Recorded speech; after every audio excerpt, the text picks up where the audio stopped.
Olá, alunas, sejam mais uma vez bem-vindos ao Se Liga na Educação. Eu sou a Débora, professora de Química, e hoje nós vamos trabalhar com o PET volume 4. Vamos dar início a esse conteúdo, tudo bom?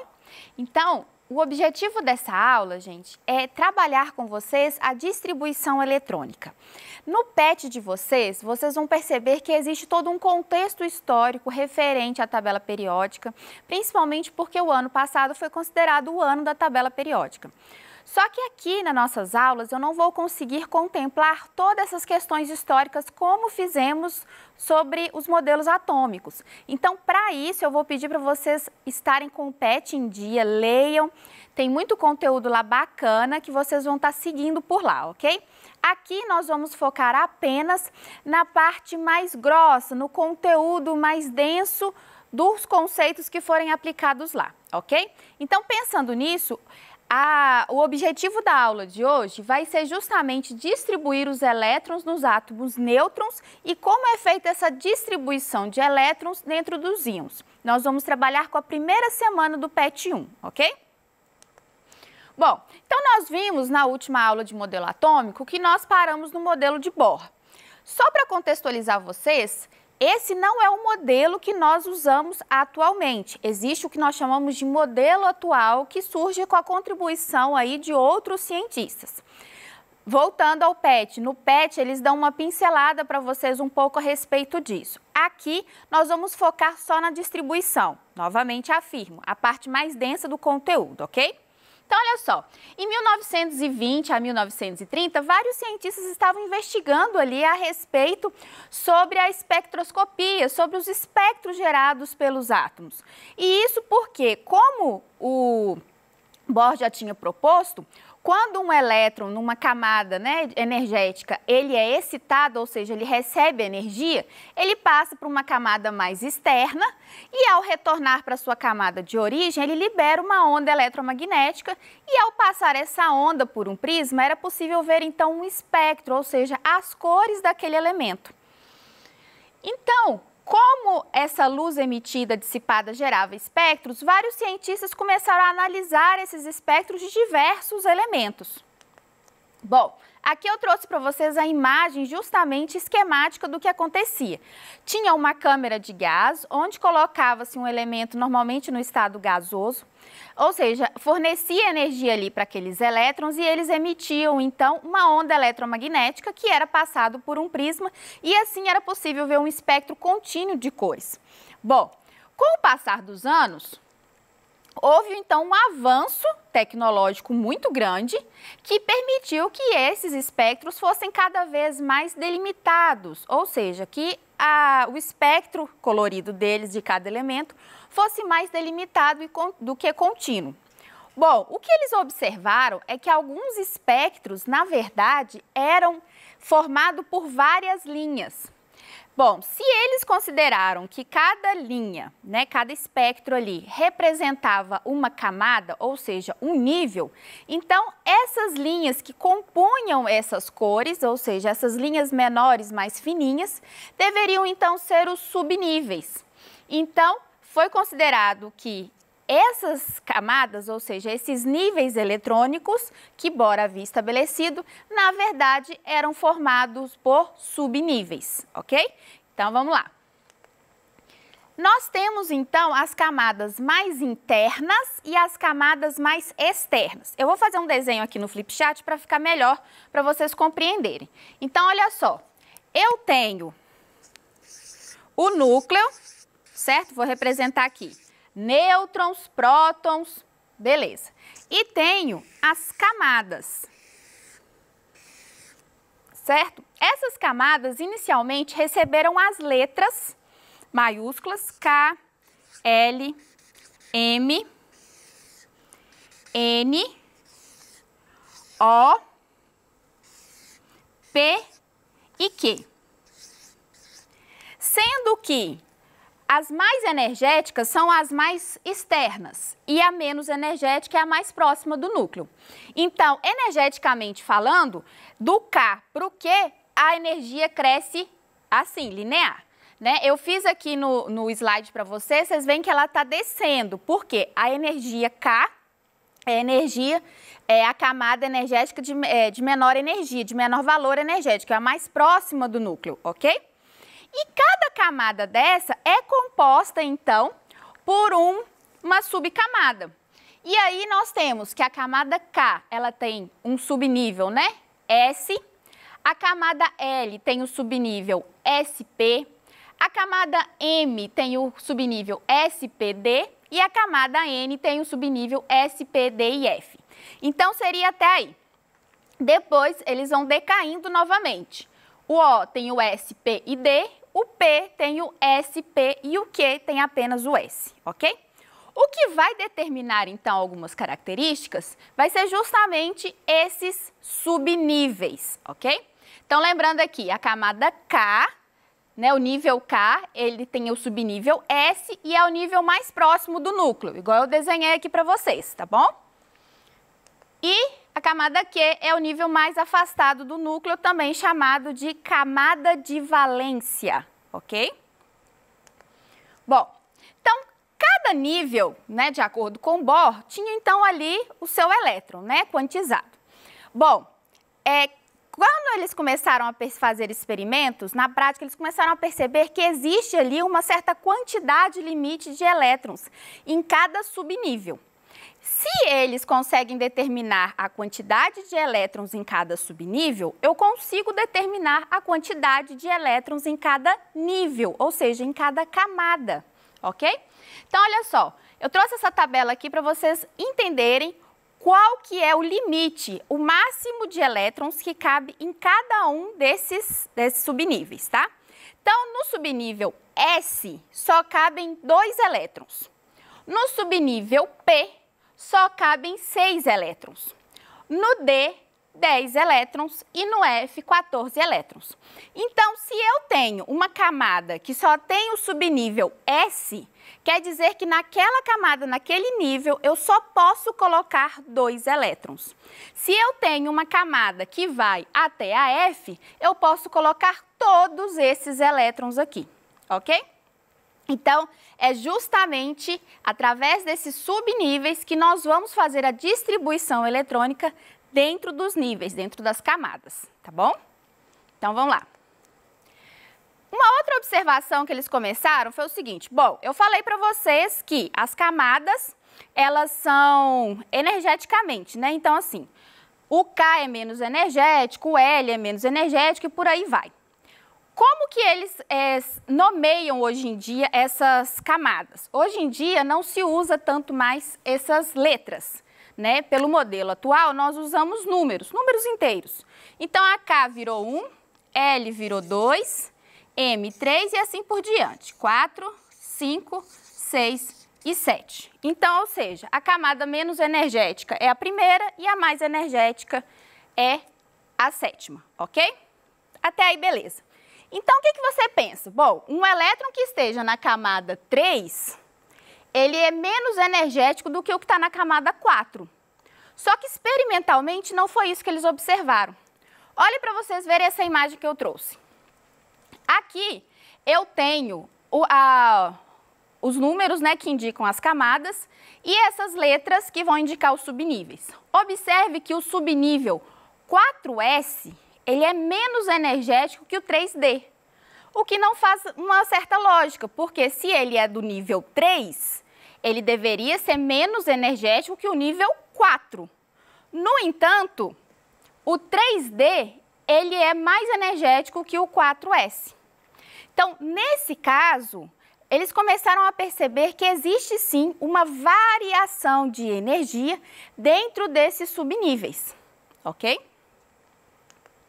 Bom, então, os elétrons eles vão sempre tender a ser distribuídos dos níveis menos energéticos para os mais energéticos, sempre.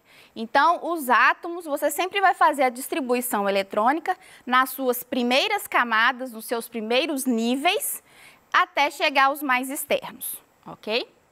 O estado fundamental de um átomo significa que ele está com todos os seus elétrons ocupando essas camadas de menor energia, ou seja, dos seus níveis de menor energia. Então, Vamos imaginar o átomo de hidrogênio. O átomo de hidrogênio, se vocês olharem na tabela periódica, ele tem o número atômico 1. O que isso quer dizer? Quer dizer que ele só tem um elétron, certo? Se ele só tem um elétron, aonde eu vou colocar ele? Então, ele precisa estar na primeira camada. Se ele precisa estar na primeira camada e a camada só tem um subnível, que é o subnível S, ele vai estar ocupando um S1. Ou seja, quer dizer que ele vai estar na primeira camada, no subnível S, com apenas um elétron. Agora vamos imaginar o hélio. O hélio já é um segundo átomo, que também, se você conferir lá na tabela periódica, ele vai ter 2 elétrons. Ele tem o número atômico 2, o que indica que ele tem 2 elétrons. Bom, se ele tem 2 elétrons, quer dizer que esses 2 elétrons vão ocupar a primeira camada. Então, 1. S, porque é o único subnível que tem na camada. Então, 1S, 2, porque os 2 elétrons vão ocupar os 2 lugares disponíveis nesse subnível, ok? Bom, para que a gente consiga fazer, então, outros átomos, né, que sejam mais complexos, que tenham uma quantidade maior de elétron, eu trouxe para vocês o que eles elaboraram, que chamou de diagrama de diagonais, ou diagrama de Pauling, que é esse diagrama aqui. Alguns alunos têm até medo dele, pode ficar tranquilo que não é difícil.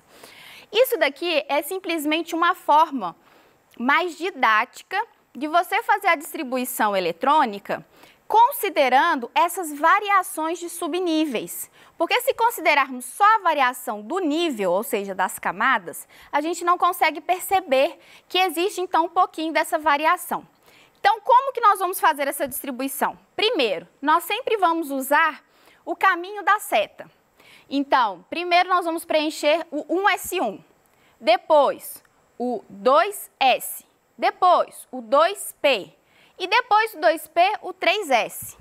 Ao invés de voltarmos para o 3D, nós vamos começar do 3P. Então, observe o caminho que a seta vai fazer, ok? Eu vou fazer alguns exemplos com vocês aqui no Flipchart para a gente poder fazer isso bem devagar para conseguir compreender melhor, tá bom? Então, vamos aos exemplos? Então, vamos lá. Oxigênio. Bom, o oxigênio, ele tem 8 elétrons, ou seja, quando ele está neutro, eu tenho 8 elétrons, beleza? Então, eu tenho que distribuir esses 8 elétrons nas camadas. Então, vamos lá. Eu tenho 8 elétrons. Na camada, no subnível S, eu só consigo colocar 2, certo? Então, aqui. Me sobrou quantos agora? 6, né? Que eu tenho que redistribuir isso aqui. Como que eu vou fazer? O próximo, então, é o 2S. Então, 2. Faltam 4, certo? Agora, qual que é o próximo que eu vou usar? Pelas regrinhas, seria o quê? O 2P. O P, ele cabe 6 elétrons, só que eu só preciso colocar 4, eu só preciso encaixar 4 nessa caixinha. Então, eu vou colocar os 4 aqui.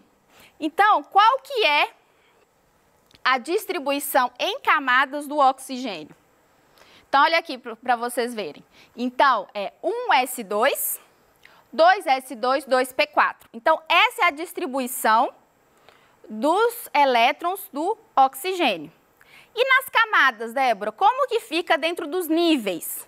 Então, no nível K, ou nível 1, eu tenho 2 elétrons. No nível L, ou nível 2, eu tenho 6 elétrons, que são os 4 elétrons da subnível P e os 2 do subnível S, ok? Pouco confuso ainda? Não se preocupe, nós vamos fazer mais exercício. Então, vamos lá. Vamos agora tentar o magnésio. Vamos ver como que seria agora com o magnésio. Então, o magnésio, ele tem 12 elétrons, certo? Mesma sequência, tá? Então, vamos lá. 1S2, então eu tirei 2 elétrons daqui, já preenchi aqui. Sobrou 10. Vamos agora para esse. 2S2, bom, agora diminui mais 2, certo? E aqui, agora eu tenho 6, menos 6. Então, aqui eu tenho menos 10. E aqui, 2. Então, observe que agora eu consegui tirar, ó, deu 0 minha conta aqui. E eu fiz toda a distribuição, certo? Então, agora, qual que seria a distribuição dele, então, se formos falar nesse modelo? Então, no magnésio será 1S2, 2S2, 2P6, 3S2. Por camadas ou níveis, K2, L8, M2, ok? Vamos fazer um último? O manganês. Vamos fazer aqui o manganês, então.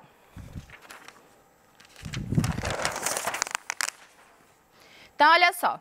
O manganês, ele vai ter quantos elétrons? 25. Esse aqui vai ser legal, ó. Então, a gente já sabe, né? O S cabe 2, aqui 6, aqui 2. Ah, Débora, agora por onde eu começo? Você vai começar por aqui, ó. Essa diagonal aqui, ó.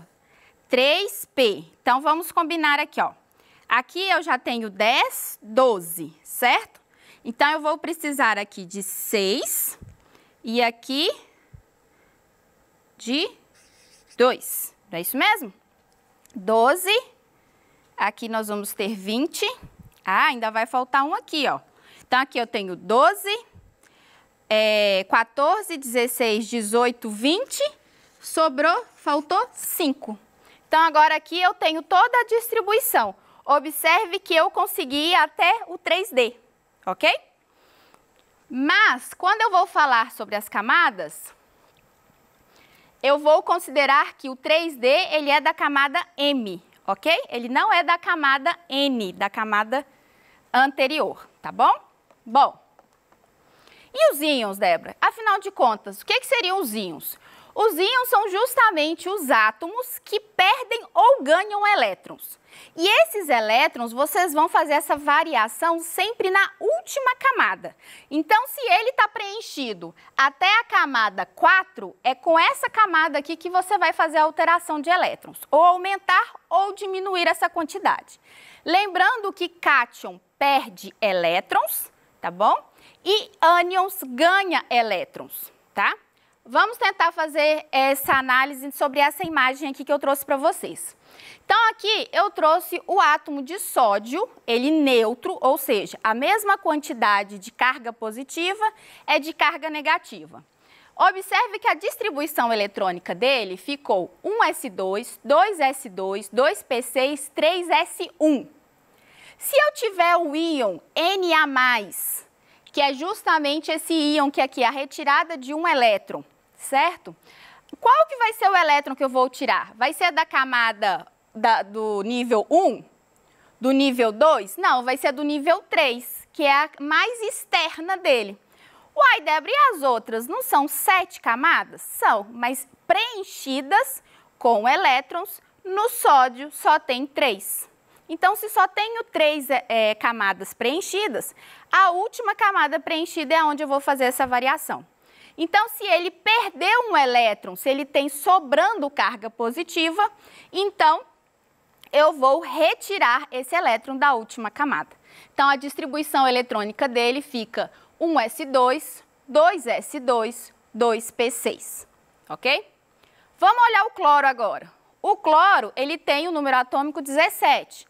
Neutro significa que ele tem elétrons, né? 17 elétrons, 17 prótons. Se eu fizer a distribuição eletrônica dele, eu vou ver que eu tenho 1s2, 2s2, 2p6, 3s2, 3p5. Ou seja, na camada de valência, na camada 3, eu teria 7 elétrons, ok? Se eu ganho mais um elétron, aonde vocês acham que ele vai ficar? Exatamente, ele vai ficar no subnível P da camada 3, ou seja, do nível 3. Então, quando eu acrescentar um elétron, ele vai ter uma sobra de carga negativa e a sua distribuição eletrônica vai variar apenas na última camada. Então, vai ficar 1s2, 2s2, 2p6, 3s2, 3p6. Eu vou completar ali o subnível P, ok? Bom, eu espero que tenha ficado claro. Eu sei que é um conteúdo um pouco mais denso, um pouco mais complicado, né? Mas se vocês treinarem, fizerem direitinho os exercícios, eu tenho certeza que vai dar tudo certo. Se vocês ainda tiverem alguma dúvida, mande para os nossos canais de atendimento para tirarmos as suas dúvidas ao vivo no nosso Tira Dúvidas, ok? No mais, um grande abraço virtual a todos e até mais!